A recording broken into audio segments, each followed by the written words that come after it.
Hello students, welcome to study of commerce. जैसा कि आपने देखा ही है कि मैंने क्लास 11th की प्लेलिस्ट शुरू की है, तो उसमें जो आपका एक बुक है बिजनेस स्टडीज की, ठीक है, क्लास 11th की, उसमें मैं आपको forms of business organisation chapter start किया था मैंने। तो जिसमें मैंने आपको सोल प्रोप्राइटरशिप के बारे में बताया, ठीक है, पार्टनरशिप के बारे में बताया एक लेक्चर में, और एक लेक्चर में बताया कि टाइप्स ऑफ पार्टनर्स कितने होते हैं। तो अब हमारा जो नेक्स्ट पार्ट है forms of business organisation chapter का है, वो है कोऑपरेटिव सोसाइटी, ठीक है। तो आज हम समझेंगे कि कोऑपरेटिव सोसाइटी क्या होती है। तो अगर हम कोऑपरेटिव सोसाइटी की बात करें, कोऑपरेटिव सोसाइटी इसके नाम से ही क्लियर है, यानी कि ऐसी बिजनेस ऑर्गेनाइजेशन जो कि एक कॉपरेशन से चलती है, ठीक है। पर्सन के कॉपरेशन से जो सोसाइटी चलती है, जो बिजनेस चलता है, वही कोऑपरेटिव सोसाइटी कहलाती है, ठीक है। जिसका मेन मोटिव प्रॉफिट अर्न करना नहीं होता, बल्कि सोशल वेलफेयर होता है, ठीक है। सामाजिक सेवा करना इसका मेन मोटिव होता है। तो इस ऐसी ऑर्गेनाइजेशन को हम क्या बोलते हैं? कोऑपरेटिव सोसाइटी बोलते हैं। चलिए आगे हम इसकी डिफिनीशन देखते हैं। Cooperative society refers to that type of business organization wherein people work together for a common goal। यानी कि एक गोल अचीव करने के लिए सब लोग मिल करके, जब एक ही गोल अचीव करने के लिए काम करते हैं एक साथ मिल करके, तो वही बिजनेस ऑर्गेनाइजेशन क्या कहलाती है? कोऑपरेटिव सोसाइटी कहलाती है, ठीक है। The word cooperative means working together and with others for a common purpose. तो कोऑपरेटिव का मतलब क्या होता है? कि एक साथ मिल करके कोई काम करना एक कॉमन पर्पस के लिए, वही क्या कहलाता है? कोऑपरेटिव कहलाता है, ठीक है। चलिए आगे देखते हैं। The cooperative society is a voluntary association of persons. तो कोऑपरेटिव सोसाइटी को हम एक वॉलंटरी एसोसिएशन कहते हैं। वॉलंटरी एसोसिएशन का मतलब क्या हो गया? कि यहाँ पे आप फ्रीली आ सकते हो और फ्रीली मेंबरशिप ले सकते हो, फ्रीली छोड़ करके जा भी सकते हो, ठीक है। तो कोऑपरेटिव सोसाइटी हमारी एक वॉलंटरी एसोसिएशन होती है, ठीक है, पर्सन की, यानी कि कोई भी पर्सन इसमें फ्रीली मेंबर बन सकता है और फ्रीली जब वो चाहे वो छोड़ करके जा सकता है, कोई किसी तरह का दबाव नहीं होता, ठीक है। Who join together with the motive of welfare of the members. तो मेंबर्स की वेलफेयर के मोटिव से ही हम इस कोऑपरेटिव सोसाइटी में ज्वाइन होते हैं, ठीक है। The cooperative society is a compulsory required to be registered under the act cooperative societies act 1912, ठीक है। तो जो कोऑपरेटिव सोसाइटीज होती हैं, उनको कंपलसरी होता है कि वो रजिस्टर्ड हो कोऑपरेटिव सोसाइटी 1912 के एक्ट से। जब तक वो उस रजिस्टर नहीं होती उस एक्ट से, तब तक उनको कोऑपरेटिव सोसाइटी नहीं माना जा सकता, ठीक है। The process of setting up a cooperative society is simple enough and at the most what is required is the consent of at least 10 adult person to form a society. यानी कि जो cooperative society है उसको create करने के लिए at least 10 adult person होनी चाहिए, ठीक है। 10 जो है बालिग पर्सन होने चाहिए, जिनके थ्रू हम ये कोऑपरेटिव सोसाइटी को बना सकते हैं, ठीक है। 10 लोगों का कंसेंट होगा तभी एक कोऑपरेटिव सोसाइटी जाकर के बन पाएगी, ठीक है। The capital of a society is raised from its members through issue of shares, ठीक है। इसकी जो कैपिटल होती है वो मेंबर्स के थ्रू ही ली जाती है, शेयर्स इशू करके। The society acquires a distinct legal identity after it's registration. तो जब वो कोऑपरेटिव सोसाइटी एक्ट से रजिस्टर्ड हो जाती है सोसाइटी, तो एक उसकी एक लीगल आइडेंटिटी हो जाती है, ठीक है, एज अ सेपरेट एंटिटी हो जाती है कोऑपरेटिव सोसाइटी आपकी। चलिए अब इसके फीचर्स से समझते हैं कि कौन कौन से फीचर्स होते हैं। तो जैसा कि मैंने आपको बताया है कि सबसे पहला इसका मेन फीचर क्या है? कि ये वॉलंटरी मेंबरशिप होती है। कोई भी कभी भी ऐड हो सकता है और कभी भी यहाँ से जा सकता है। The membership of a cooperative society is voluntary. A person is free to join a cooperative society and can also leave any time as per his desire. यानी आप अपनी इच्छा से इसमें ज्वाइन भी हो सकते हैं और अपनी ही इच्छा से आप इसको जब चाहें छोड़ भी सकते हैं, ठीक है। There can not be any compulsion for him to join और क्वाइट अ सोसाइटी। तो कोई कंपल्सरी नहीं है कि आपको ज्वाइन ही करना है या आपको छोड़ ही देना है। Although procedurally a member is required to serve a notice before leaving the society. लेकिन अगर हम देखें तो नॉर्मली आपको एक नोटिस एटलीस्ट दे देनी चाहिए छोड़ने से पहले, ठीक है। प्रोसेस यही कहता है कि आपको छोड़ने से पहले एक नोटिस दे देना चाहिए। There is no compulsion to remain a member. उसके लिए कोई कंपल्सरी नहीं है कि वो अगर मेंबर बन गया है तो उसको मेंबर बने रहना। Membership is open to all respective of their religion, caste and gender. तो बिना किसी जेंडर के भेदभाव के, बिना किसी रिलीजन या कास्ट के भेदभाव पे आप इसमें मेंबरशिप ले सकते हैं, ठीक है। ये मैटर नहीं करता कि आप गरीब हैं कि अमीर हैं, ठीक है, आप हिंदू हैं कि मुस्लिम हैं, मतलब ना कोई कास्ट का वो डिफरेंस रहेगा, ना कोई जेंडर का रहेगा। ना कोई रिलीजन का रहेगा, ठीक है। आप फ्रीली इसमें मेंबरशिप ले सकते हैं। अब बात करते हैं लीगल स्टेटस की। Registration of a cooperative society is compulsory. तो लीगली सोसाइटी में, सोसाइटी एक्ट के थ्रू आपको रजिस्टर्ड होना कंपलसरी है अगर आप कोऑपरेटिव सोसाइटी क्रिएट कर रहे हैं, ठीक है। This accords a separate identity to the society which is distinct from its member, और इसी के थ्रू इसको एक सेपरेट आइडेंटिटी गवर्नमेंट देती है। The society can enter into contracts and hold property in its name and be viewed by others, ठीक है। As a result of being a separate legal entity, it is not affected by the entry or exit of its member। तो इसको as a separate legal entity हम मानते हैं, इसीलिए इसमें कोई भी मेंबर, किसी भी मेंबर के छोड़ के जाने से या ऐड हो जाने से कोई बहुत ज्यादा इफेक्ट नहीं पड़ता हमारी कोऑपरेटिव सोसाइटी पे। अब बात करते हैं इसकी लायबिलिटी की। तो इसकी जो लायबिलिटी होती है वो लिमिटेड होती है, ठीक है। The liability of a member of a cooperative society is limited to the extent of amount contributed by them as a capital। तो members के थ्रू जो कैपिटल कंट्रीब्यूट की जा रही है उसकी एक लिमिट होती है, जितने मेंबर्स, जितनी उनके पास कैपिटल उतना वो कंट्रीब्यूट करेंगे, अदरवाइज नहीं कर पाएंगे, ठीक है। This defines the maximum risk that a member can be asked to bear. तो सारा रिस्क जो है मेंबर के ही ऊपर होता है। अब बात करते हैं इसकी कंट्रोल की। In a cooperative society, the power to take decision lies in the hands of an elected managing committee। तो मैनेजिंग कमेटी जो होती है वही डिसीजन लेती है कोऑपरेटिव सोसाइटी में, सारा कंट्रोल उन्हीं पे रहता है। The right to vote gives the member a chance to choose the members. तो सबको, जितने मेंबर्स होते हैं सबको राइट होता है कि वो वोट दे सकते हैं कि उन्हें अपना कमेटी मेंबर किसे चूज करना है, ठीक है। तो वोटिंग होती है और सबके कंसर्न के बाद जो है मेंबर असाइन किया जाता है। Member who will constitute the managing committee, and this leads the cooperative society a democratic character। तो बेसिकली ये एक डेमोक्रेटिक कैरेक्टर हो जाता है क्योंकि सब लोग अपना वोट देते हैं, तब जाकर के मैनेजर असाइन होता है, ठीक है। अब बात करते हैं सर्विस मोटिव की। The cooperative society through its purpose lays emphasis on the values of mutual help and welfare. तो इसका मेन मोटिव क्या होता है? प्रॉफिट अर्न करना नहीं होता, सर्विस प्रोवाइड करना इसका मेन मोटिव होता है। इसके लिए ये सोशल वेलफेयर के लिए ही होती है। चलिए अब हम बात करते हैं इसकी मेरिट्स की। तो इजी टू फॉर्म है, इसको फॉर्म करना आसान है, ठीक है। एक, there are no big formalities for the formation of a cooperative society. कोई बहुत ज्यादा फॉर्मेलिटीज नहीं करनी है, बस आपको कोऑपरेटिव सोसाइटी एक्ट से रजिस्टर्ड होना है। Moreover it is voluntary, so there is no compulsion to any organisation, person और business associate to form and join any cooperative society. तो किसी के लिए भी कोऑपरेटिव सोसाइटी को ज्वाइन करना कंपलसरी नहीं होता, चाहे वो कोई पर्सन हो, चाहे कोई बिजनेस हो या कोई ऑर्गेनाइजेशन हो। A minimum of 10 members can start a cooperative society. तो कम से कम 10 लोग होने चाहिए, तब जाकर के एक कोऑपरेटिव सोसाइटी बन पाती है, ठीक है। And there is no limit to the maximum number of members in a cooperative society. और कोऑपरेटिव सोसाइटी में मेंबर्स की मैक्सिमम कोई लिमिट नहीं है। मिनिमम में 10 होने चाहिए, मैक्सिमम में अनलिमिटेड चलेंगे, ठीक है। अब लायबिलिटी की बात करते हैं तो इसकी लिमिटेड लायबिलिटी होती है। तो मैंने बताया ही आपको कि जितना मेंबर्स के पास कैपिटल होगी उतना वो अपना लगाएंगे, उतने से ही उनकी वो होगी, ठीक है। The liability of members of a cooperative society is limited to the extent of their capital contribution. The personal assets of a members are therefore safe from being used to repay business debt. तो जितनी liabilities members के पास है सिर्फ उतना वो लगाएंगे और उसी में से अपनी लायबिलिटीज को पे करेंगे, ठीक है। तो अनलिमिटेड लायबिलिटी नहीं है, मतलब वो अपनी पर्सनल एसेट्स में से नहीं दे सकते, मतलब नहीं देंगे, क्योंकि वो अपना जितना कैपिटल उन्होंने लगाया सिर्फ वो उसी हद तक वो अपनी लायबिलिटी पे करेंगे, उसके बाद नहीं पे करेंगे, ठीक है।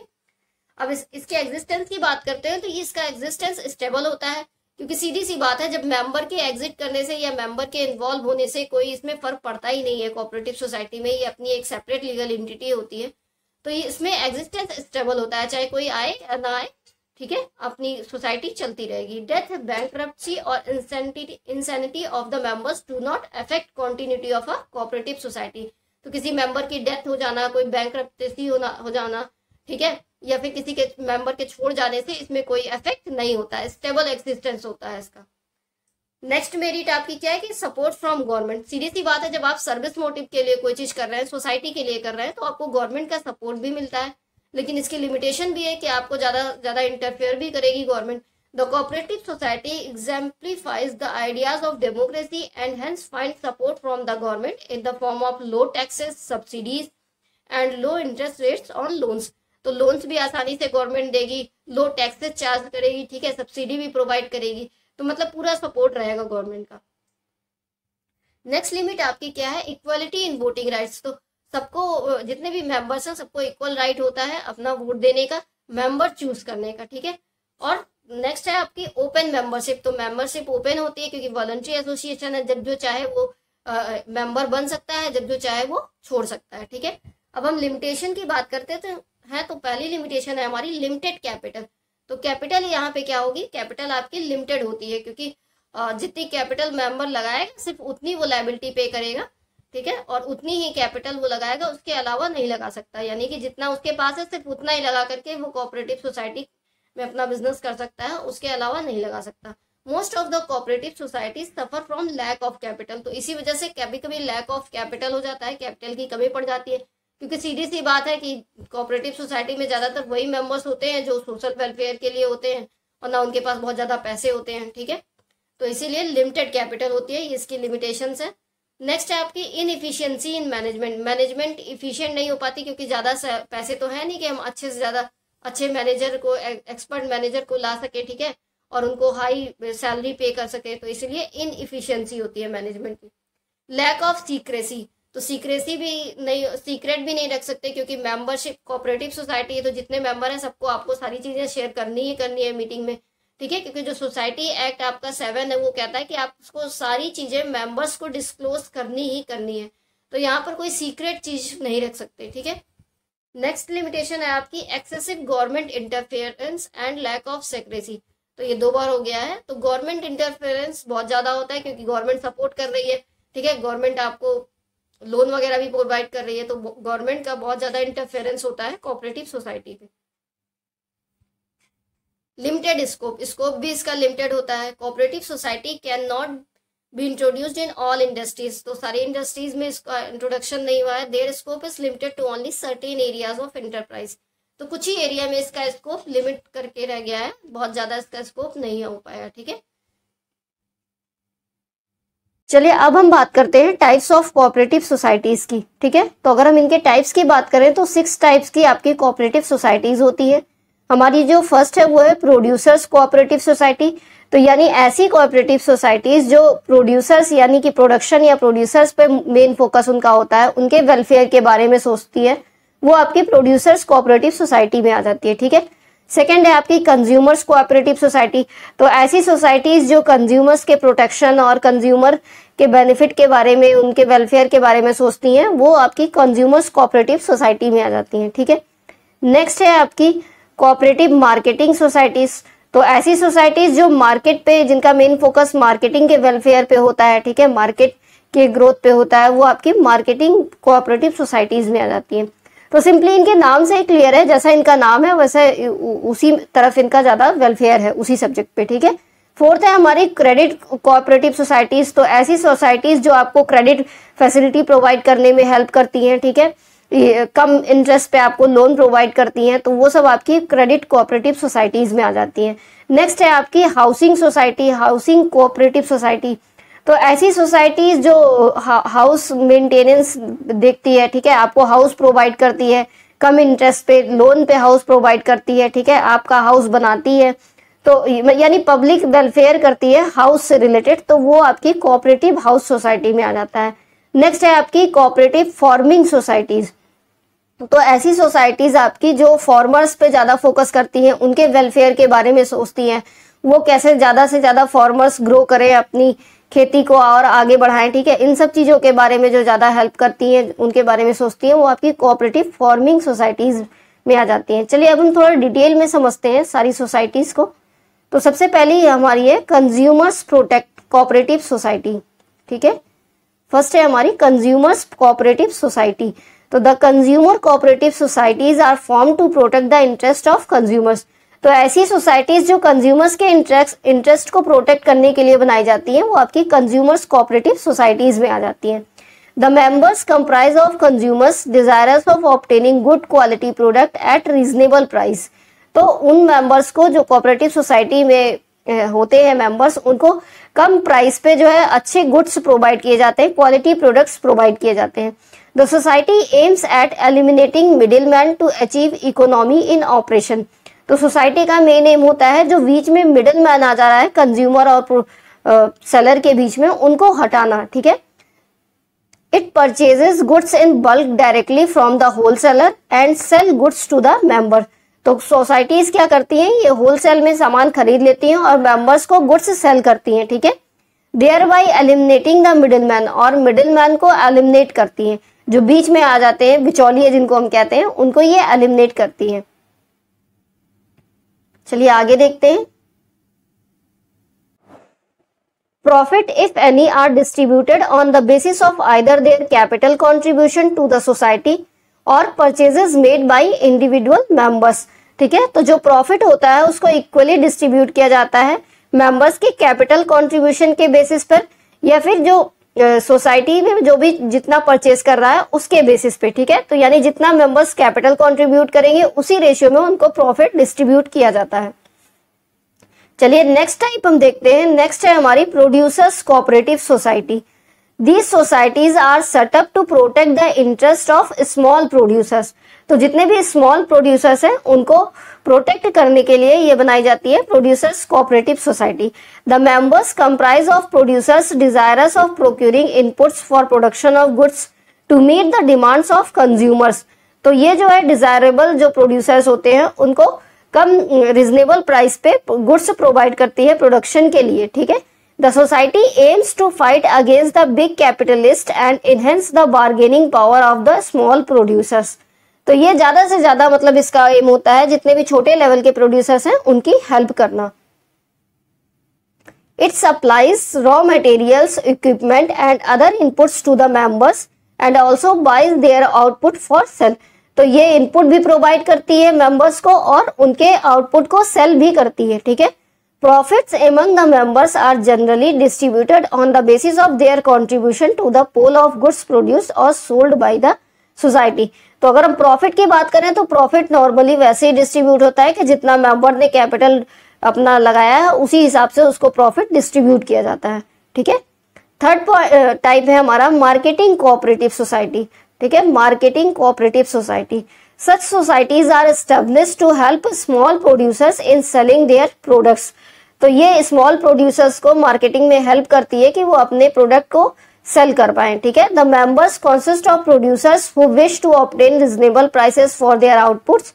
The society aims to eliminate middleman and improve competitive positions of its members by securing a favourable market for the products, ठीक है। तो ये ज्यादा से ज्यादा मार्केटिंग में प्रोडक्ट्स के लिए जो सेल करना चाहते हैं प्रोड्यूसर्स उनकी ज्यादा से ज्यादा हेल्प करती है। It pulls the output of individual members and performs marketing functions like transportation, warehousing, packaging. तो ये ट्रांसपोर्टेशन फैसिलिटी जो होती है, वेयरहाउसिंग और पैकेजिंग, इन सब में भी मदद करती है, ठीक है। और कम से कम प्राइसेस में आउटपुट को सेल करवाती है। नेक्स्ट है हमारी फार्मर्स कोऑपरेटिव सोसाइटी, ठीक है। नेक्स्ट है हमारी फार्मर्स कोऑपरेटिव सोसाइटी। इसका मेन एम क्या होता है, फार्मर्स को प्रोटेक्ट करना। These societies are established to protect the interest of farmers by providing better inputs at a reasonable cost. तो बेटर इनपुट्स प्रोवाइड करती है फार्मर्स को, वो भी एक रिजनेबल कॉस्ट पर प्रोवाइड करती है, ठीक है। The members comprise farmers who wish to jointly take up farming activities. The aim is to gain the benefit of large scale farming and increase the productivity. तो ज्यादा से ज्यादा scale पर farming हो सके इसलिए ये फार्मर्स की हेल्प करती है और प्रोडक्टिविटी भी इंक्रीज हो सके, ठीक है। तो ओवरऑल इसका एम क्या होता है, फार्मर्स के इंटरेस्ट को प्रोटेक्ट करना। नेक्स्ट है हमारी credit cooperative society. Credit cooperative societies are established for providing easy credit on reasonable terms of the members, ठीक है। तो ये इजी क्रेडिट प्रोवाइड करती है, वो भी रीजनेबल इंटरेस्ट पर मेंबर्स को। The members comprise of persons who seek financial help in the form of loans. तो ऐसे मेंबर्स जो कम लोन पे जो है फाइनेंशियल हेल्प चाहते हैं तो उनको ये प्रोवाइड करती है। The aim of such societies is to protect the members from the exploitation of lenders who charge high rate of interest on loans. तो जो लेंडर्स हाई रेट चार्ज करते हैं इंटरेस्ट का लोन लेने पे मेंबर्स को, वो कम हो सके इसलिए ये सोसाइटीज बनाई जाती हैं। आगे देखते हैं, such societies provide loans to members out of the amounts collected as capital and deposit from the members and charge low rate of interest. तो ये जिनको भी लोन लेना होता है उनको लो रेट पर इंटरेस्ट चार्ज करके लोन प्रोवाइड करती है उन मेंबर्स को। ठीक है, चलिए अब हम बात करते हैं कोऑपरेटिव हाउसिंग सोसाइटीज की। तो ऐसी सोसाइटीज जो रिजनेबल रेट पे आपको हाउसिंग फैसिलिटी प्रोवाइड करती है, हाउस कंस्ट्रक्ट करके देती हैं, वो आपकी हाउसिंग सोसाइटीज होती हैं। Cooperative housing societies are established to help people with limited income to construct houses at reasonable cost. तो ये रीजनेबल कॉस्ट पे हाउसेज बनाती हैं। The members of these societies consist of people who are desirous of procuring residential accommodation at lower cost. तो जिनको भी एक reasonable cost per मतलब एक घर चाहिए होता है, डिजायर्ड होता है, उनको ये एक लोअर कॉस्ट पर प्रोवाइड करती हैं। ठीक है, the aim is to solve the housing problems of the members by constructing houses and giving the option of paying in instalments. तो जितने भी मेंबर्स को हाउस की दिक्कत होती है, रहने की दिक्कत होती है, उनको ये घर प्रोवाइड करती है कंस्ट्रक्ट करके, वो भी एक लोअर कॉस्ट में या फिर इंस्टॉलमेंट बेसिस पे। These societies construct flats or provide plots to members on which the members themselves can construct the houses as per their choices। तो ये उनकी चॉइसेस पे, मेंबर की चॉइसेस पे फ्लैट भी प्रोवाइड करती हैं, प्लॉट्स भी प्रोवाइड करती हैं। ठीक है, तो आई होप आपको कोऑपरेटिव सोसाइटी अच्छे से समझ में आ गई होगी कि कोऑपरेटिव सोसाइटी का मतलब क्या होता है। तो अगर हम सिंपल वर्ड्स में सम अप करें तो हमने इस वीडियो में ये सीखा कि कोऑपरेटिव सोसाइटी क्या होती है और वो उसके क्या क्या फीचर्स होते हैं, क्या मेरिट्स होती है, क्या डिमेरिट्स होती है। ठीक है, और कोऑपरेटिव सोसाइटी हमारी कितने टाइप्स की होती है। तो आई होप आपको वीडियो पसंद आया होगा। वीडियो अगर पसंद आया तो लाइक कर दीजिएगा, चैनल को सब्सक्राइब कर दीजिएगा आगे के और वीडियोस देखने के लिए। Thanks for watching.